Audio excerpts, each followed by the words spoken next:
2026년에 큰 조정이 오는 건 너무나도 자연스러운 흐름이다. 지금 금이 많이 충분히 하락했다라고 생각을 해요. 지금부터 이제 분할 매수를 들어가도 충분히 좋은 지점이지 않겠나. 이 금을 내 포트폴리오의 일부분으로 담아놓게 되면 어떤 이점이 있냐라고 하면,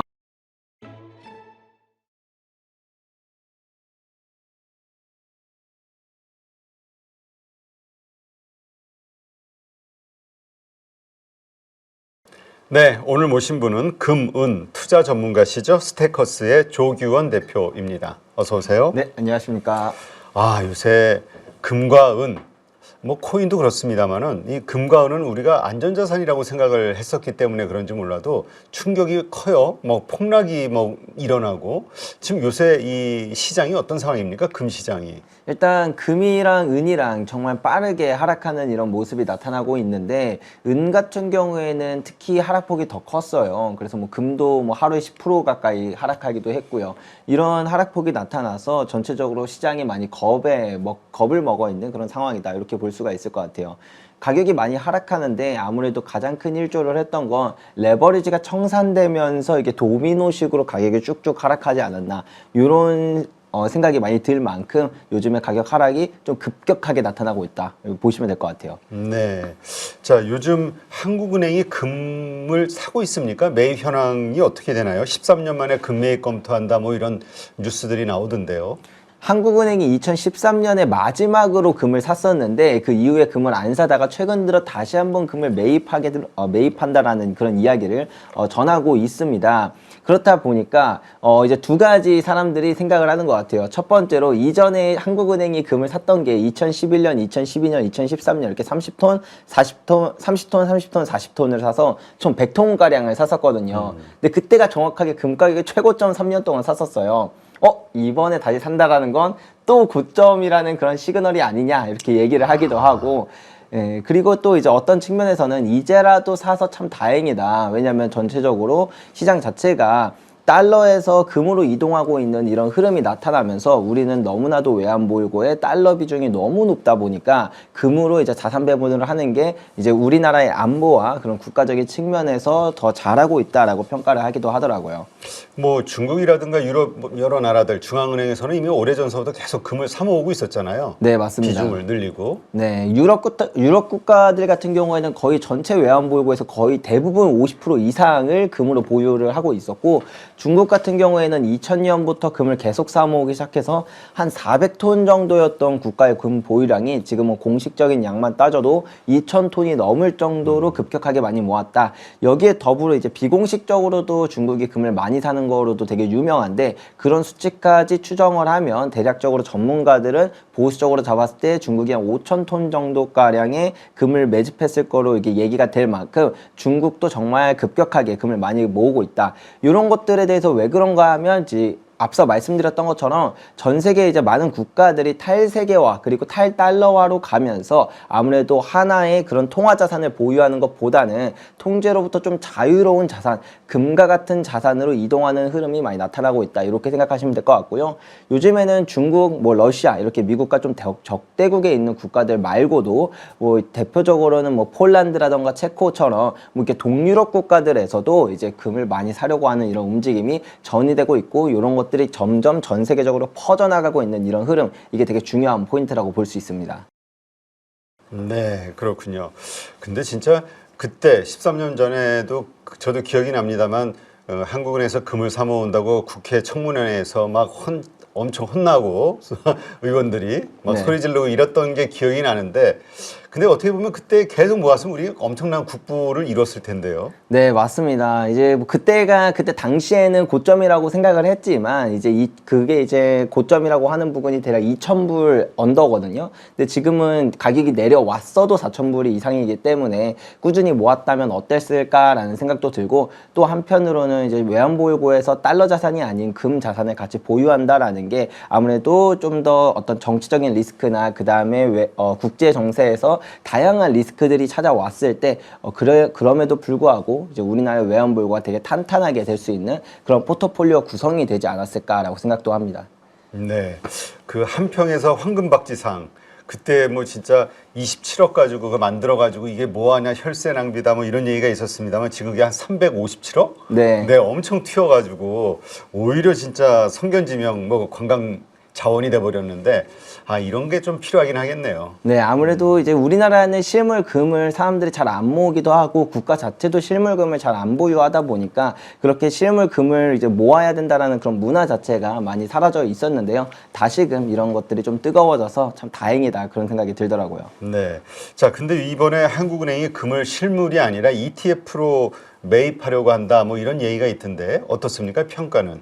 일단 금을 산다라는 포인트에서는 저는 박수를 쳐주고 싶기는 한데 근데 이제 이걸 ETF로 모은다라는 게 조금은 아쉬운 포인트가 될 수도 있다라는 생각이 들어요.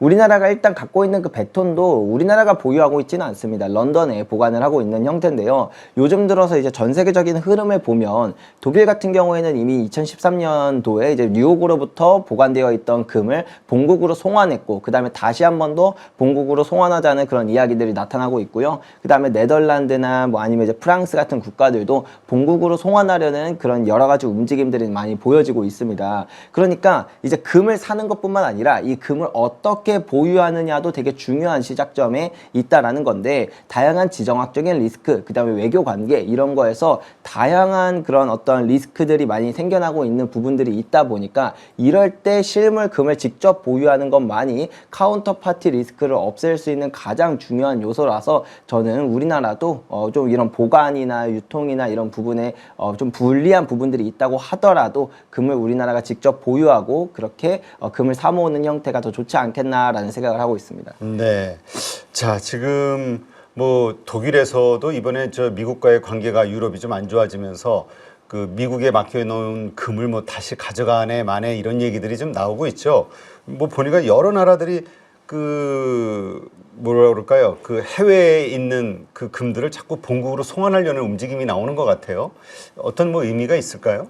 과거에도 이런 비슷한 사례들이 여러 있었습니다. 예를 들면 1960년대 같은 경우에 이제 달러가 너무나도 많이 발행이 되자 그때 당시만 하더라도 이제 달러와 금은 연동되어 있었거든요. 근데 달러가 너무 많이 발행된다라는 건 이게 달러의 가치가 더 많이 떨어진다라는 거 아니냐? 지금 이렇게 고정되어 있는 이 금 가격을 유지할 수 있는 게 맞냐에 대한 그런 의문들이 생기면서 많은 투자자들도 그리고 이제 대부분의 사람들도 그리고 이제 국가들까지도 달러를 금으로 교환하려는 그런 흐름들이 많이 나타났었거든요. 하지만 미국은 이 금 가격을 어떻게든 통제해야 됐었기 때문에 1961년에 런던 골드풀이라는 그런 연합체를 형성해서 유럽 7개 국가, 그 다음에 미국 이렇게 총 합쳐서 한 200톤가량의 금을 시장에 계속 내던지면서 금 가격을 조정했던 역사가 있었습니다. 하지만 그렇게 가격을 통제한다고 하더라도 결국에는 달러를 너무 많이 푼 게 문제였기 때문에 1968년에 이제 프랑스 드골 대통령이 먼저 나는 런던 골드풀 탈퇴한다 라고 얘기를 하고 그 다음에 미국에 보관되어 있던 금들을 전부 본국으로 송환을 해갔어요. 그 뒤에 이어서 이제 다른 국가들도 본국으로 송환하기 시작하면서 결국에는 그 전에 이제 금태환 제도가 완전히 무너지면서 달러 패권이 무너질 뻔했었다라는 걸 이해할 수가 있거든요. 그 후 이제 1970년부터 1980년까지 금 가격이 26배나 상승하고 나서야 이게 진정이 됐는데 다시 한번 이런 흐름이 나타난다라는 건 첫 번째로 달러에 대한 신뢰가 많이 흔들리고 있다. 그리고 두 번째, 그런 통화를 그냥 통화를 단지 신뢰의 측면으로 그냥 믿고 쓰기만 하는 그런 시대는 이제 저물어 간다. 그냥 그 자체로 가치가 있는 자산으로 돈이 몰려가고 있다라는 이 두 가지 측면을 바라본다라고 한다면 지금 이러한 흐름들이 그냥 일종의 해프닝이 아니라 지금 패러다임의 전환이 일어나고 있구나 이렇게 생각하시면 될 것 같아요. 네. 자, 그렇다면 이제 이러한 것들을 바탕으로 우리가 가장 궁금한 것은 지금 많이 올라서 이제 내려가기 위해서 계속 이 급락과 이런 것들이 반복되는 거냐 아니면 앞으로도 계속 금값은 더 오를 것이냐 이 방향성에 대한 문제일 것 같아요. 어떻게 보세요? 아무래도 최근에 변동성도 크고 특히 이제 급락하는 일들이 많다 보니까 많은 분들이 좀 공포에 이제 공포를 이제 가지고 계신 것 같아요. 그래서 지금 고점을 이미 지나간 거 아니냐, 지금이라도 팔아야 되는 거 아니냐 이런 생각들을 많이 하시는데요. 그러면 우리가 과거의 역사를 한번 돌이켜 보자라는 거죠. 아마 제가 이 뒤에 말씀드리는 이야기를 들으시면은 생각보다 그렇게 지금까지 생각했던 그 공포가 별거 아니었네라는 생각이 드실지도 모르겠어요. 대부분 금의 상승 사이클은 10년 정도를 흘러갑니다. 근데 그 재밌는 게 그 10년의 사이클 중에 중반부쯤에 꼭 큰 조정이 찾아왔었다라는 걸 알 수가 있거든요.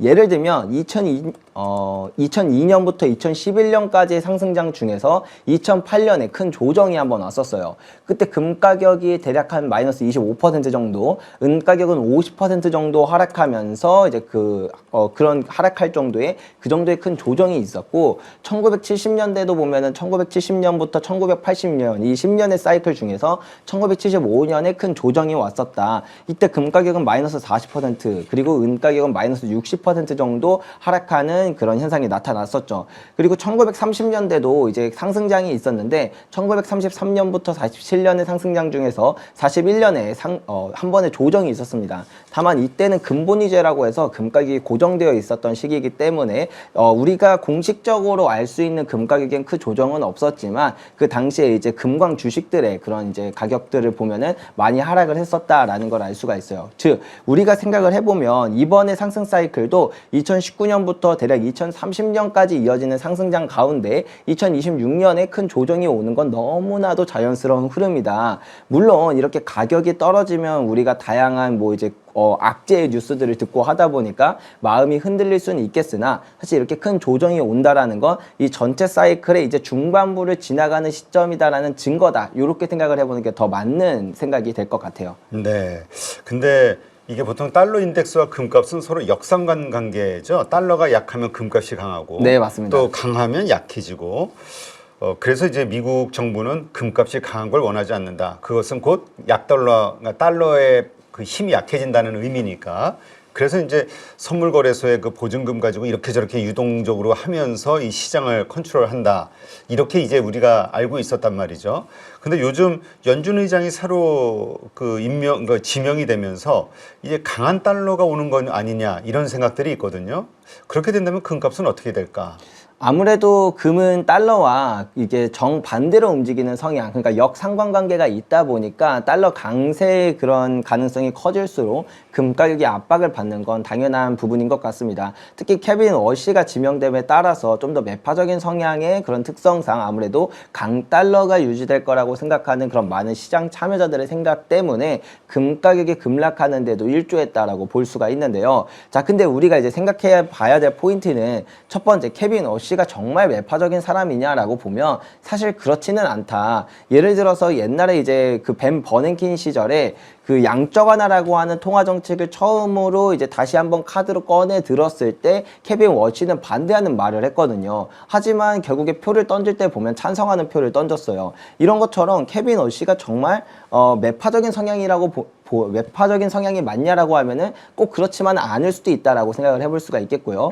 두 번째는 이제 케빈 워시를 지명한 사람은 트럼프입니다. 트럼프는 올해 이제 중간 선거를 앞두고 있는데 그것 때문에 이제 작년부터도 리사쿵 연준 이사를 해임하려고 하거나 혹은 트럼프를 형사 기소하는 등 연준을 계속 압박하면서 금리 인하를 하라는 그런 압박을 계속 주었었다라는 거예요.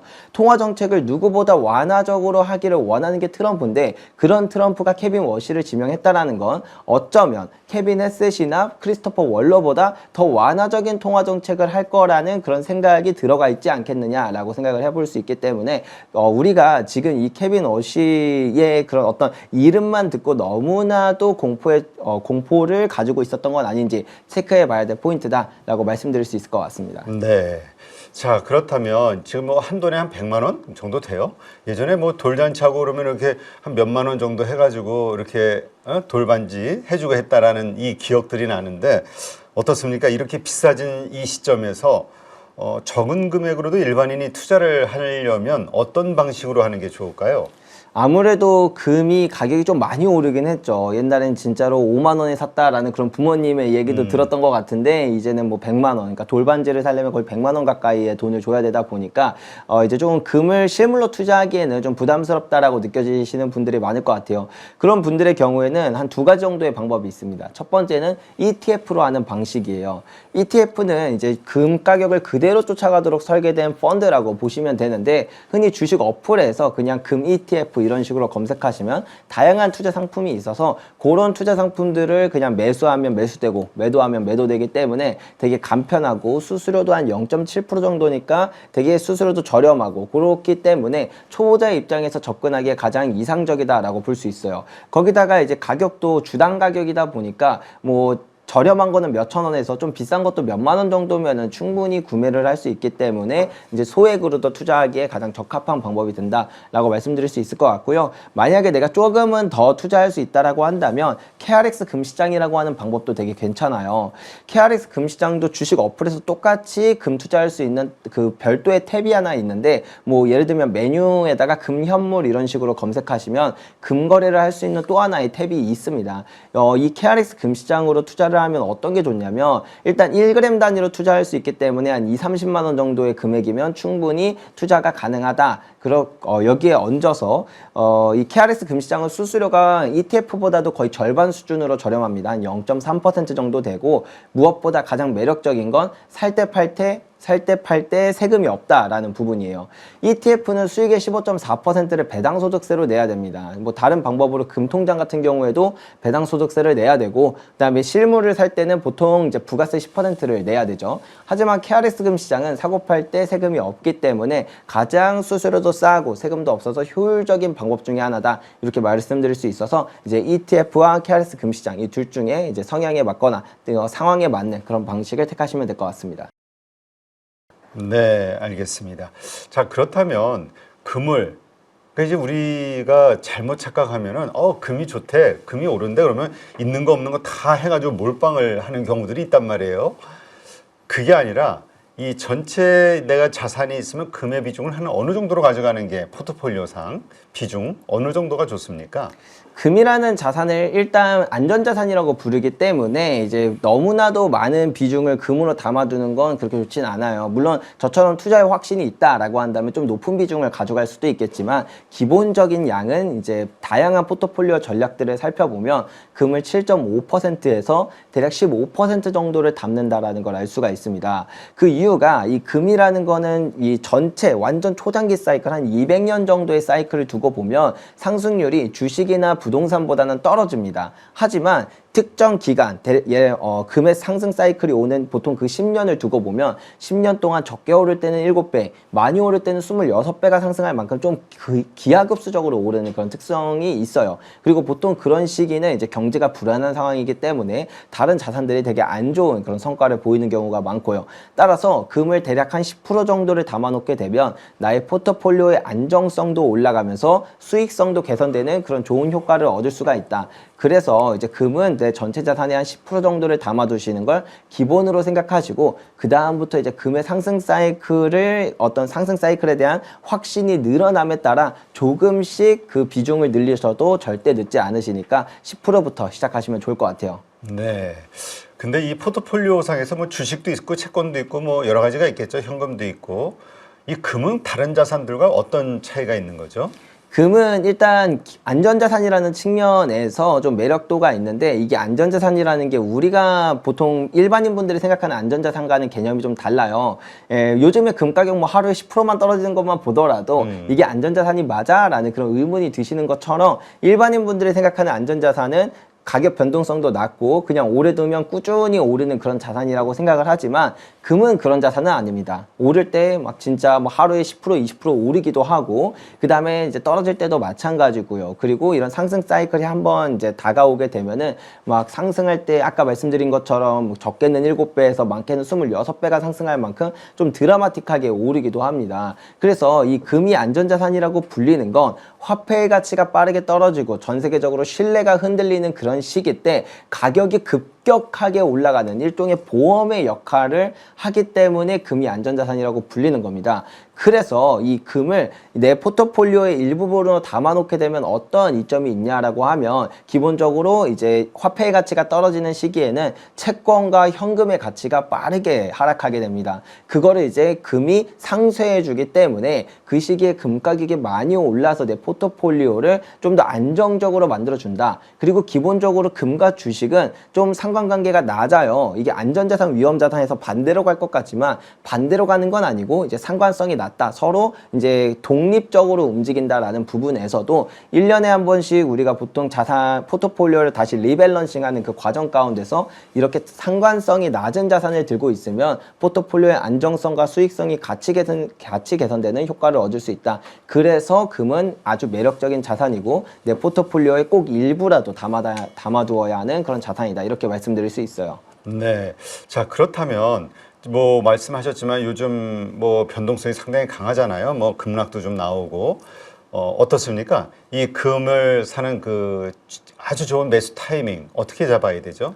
일단 지금 금이 많이 충분히 하락했다라고 생각을 해요. 그렇다고 해서 이게 바닥이냐라고 하면 당연히 뭐 우리가 바닥을 뭐 완벽하게 예측할 수는 없겠지만 충분히 저렴하냐라고 하면 충분히 저렴해졌다. 제가 앞서 말씀드렸던 것처럼 금은 상승 사이클 기간에 이제 중반부쯤에 이런 큰 조정이 한번 오는데 뭐 많이 내릴 때는 금가격이 40%까지도 떨어지지만 대부분 한 20-30% 정도 선에서 이제 그 바닥을 찍고 그 다음에 금방 회복하는 모습이 보여집니다. 지금도 그런 측면으로 바라볼 때는 충분히 저렴한 수준에 왔기 때문에 내가 안 그래도 금을 사려고 했었다라는 분이라면 지금부터 이제 분할 매수를 들어가도 충분히 좋은 지점이지 않겠나라고 말씀을 드릴 수 있을 것 같고요. 나는 이미 금을 가지고 있다라고 한다면 금을 일부 팔아서 지금 은은 훨씬 더 많이 저렴해졌으니까 은으로도 배분해 보는 건 어떨까? 조금 더 적극적인 투자를 해보는 거 어떨까를 같이 고민해 볼 그런 이제 시기가 되지 않았나 이렇게 말씀드릴 수 있을 것 같습니다. 네, 알겠습니다.